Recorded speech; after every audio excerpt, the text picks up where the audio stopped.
Doctor Vandana Das കൊലപാതക കേസിൽ പ്രതി സന്ദീപിന്റെ ഹർജിയിലെ വാദം പൂർത്തിയായി. ഹൈക്കോടതി ഹർജി വിധി പറയുവാനായി മാറ്റിയിട്ടുണ്ട്. കൂടുതൽ വിവരങ്ങളുമായി കൊച്ചിയിൽ നിന്ന് ഷബ്ന സിയാദ് ചേരുന്നുണ്ട്. ഷബ്ന, വാദം പൂർത്തിയായിരിക്കുന്നു. വാദത്തിൽ എന്തൊക്കെയാണ് പറഞ്ഞിരുന്നത്? അതുപോലെ തന്നെ ഹർജിയിന്മേലുള്ള വിധി എന്നേക്ക് പറയും?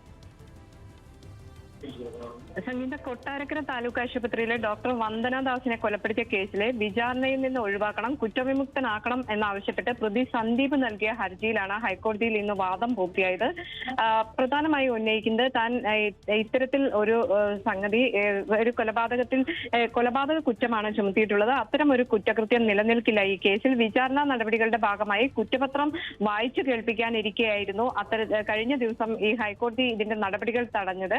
അന്വേഷണവുമായി ബന്ധപ്പെട്ട് കേസ് ഡയറി പോലീസിനോട് ഹാജരാക്കാൻ നിർദ്ദേശിച്ചിരുന്നു. ഈ കേസ് ഡയറി പോലീസ് ഹാജരാക്കുകയും ചെയ്തു.